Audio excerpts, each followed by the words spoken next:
and welcome back to another tutorial video of mine. In this video, I'm going to show you how we're going to create exercises using Google Form. You will first need to sign in into our MOE portal. Go to Activity.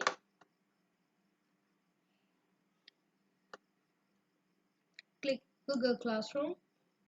So if you have already logged in and set up classes in your Google Classroom, this is how it looks like. Or you may need to start setting up your classes. But in this video, we're going to focus on how we're going to create lessons using Google Form through Google Classroom. So for example, I'm going to choose a class, let's say my year 3 class. Now, these are all the lessons that I've posted before.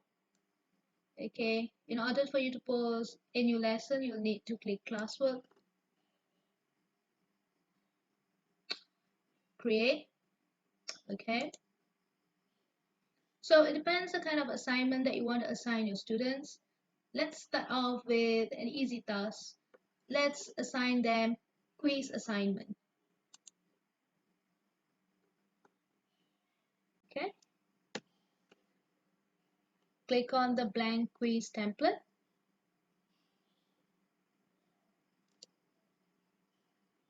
Here you have a template waiting for you to include your questions. Okay. So here you can type in the name of the task that you're giving them. Vocabulary, for example.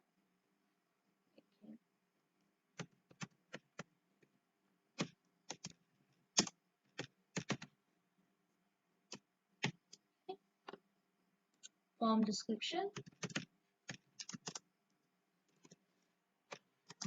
You can type in anything, maybe even your name if you want to let your students know as to whom have prepared this lesson.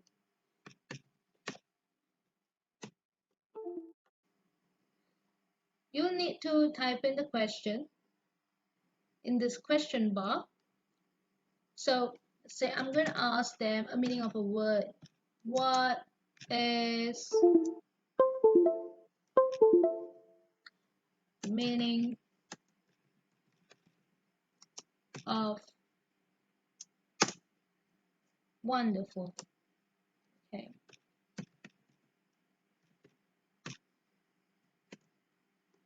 Okay. For example, I wanted to give them multiple choice. Would put in the options. Admirable,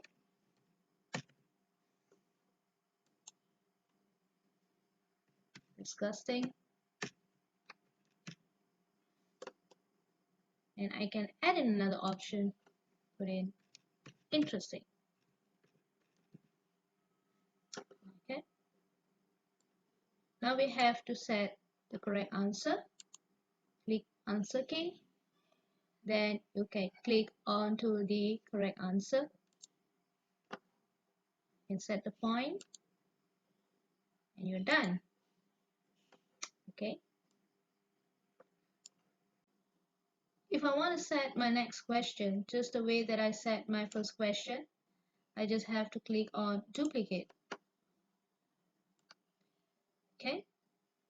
Now, if you want to make sure that your student answers the question, you will need to click on required. Okay, that will make sure the student will not miss a question when they finish answering the whole set of the exercise.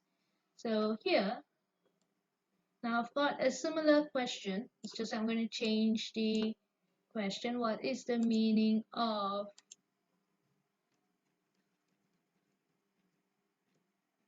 stupendous? Okay. Change the options.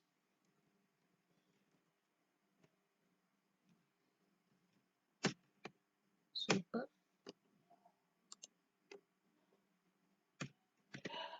Irritating. Simple. Okay. And I set my answer key. So my answer key remains that my first answer is the correct answer. Okay, done. So our next question is going to be different. It's not going to be multiple choice. Okay, so we can duplicate if we want to, save the trouble of setting the points and the other options. It's just that we're going to change the type of answer that they'll be answering.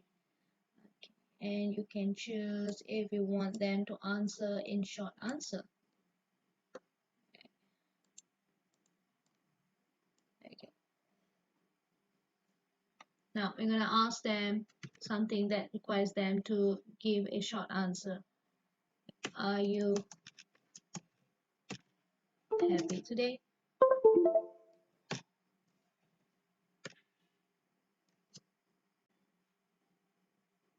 Okay.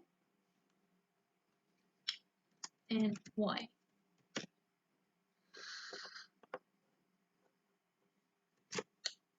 All right.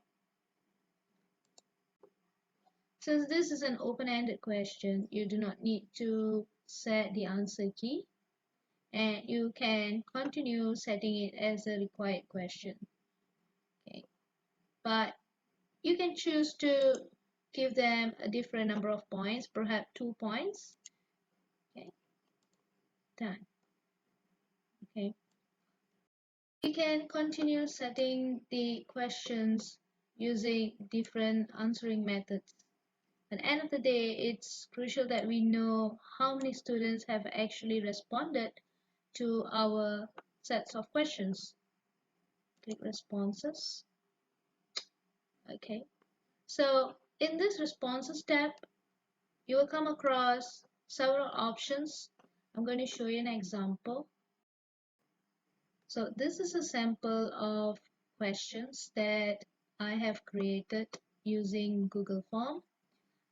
To make my job easier, I've put in the image. It's going to serve as question, and all my answer tabs are in short answer format. Okay.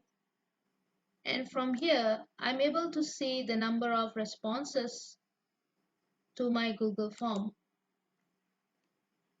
It shows you the summary, the average score that the students have actually obtained, questions. So in this question tab, we will be able to see the kind of answers that the students have actually typed in. Okay, so my answer key shows the answer is supposed to be penalties. Penalties, I have 3 of them who have answered it correctly, and the others have given different sort of answers. Okay. In this individual tab, we will be able to see the students' tasks separately. Okay. I have a total number of 9 responses in this question. So I'm checking the first response. Okay. And I know that my first student who answered this question has not got his or her answers right. Okay. Okay, now I'm going to check the other students' work. Okay. And he too has not answered my questions. Okay. And I'll be able to track the students based on the email here. Okay. But it will be great if you could have included a tab whereby the students will need to include their names. So it'll be easier for you to trace the students later. You may be wondering why I'm able to see the number of turn-ins in this Google Classroom. Okay, this is the advantage of creating Google Form by logging in into your Google Classroom, because here you will be able to import grade from the Google Form. Now, I'm going to show you because I have not imported the grades yet. Okay, now it only shows that 5 students have actually turned in, but it does not indicate the grade. Now I will be able to import the grade from the Google form that they have actually answered on. We should want to import grades. Yes, import.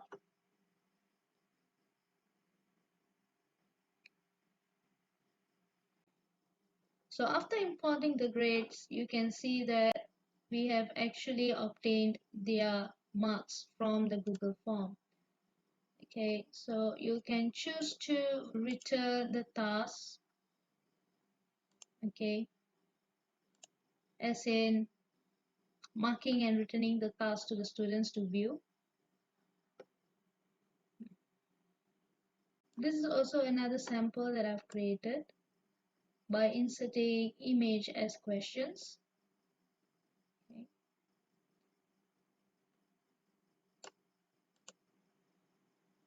By clicking on edit, you can get to responses.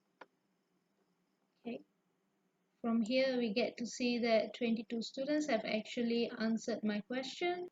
Okay. And the kind of replies that they have given.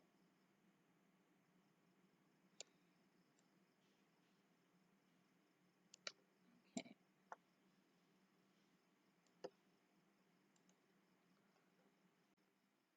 Now, if you choose to check their tasks individually, it will be great because this is a reading comprehension task and the answers varies. Okay, they might answer you correctly, but Google form may mark it as a wrong answer. So you can go and mark it individually if you want to. Okay, for example, I have actually chosen response number 3 out of 22, and the response number 3 is written by this person, and to see what this person has answered. Okay,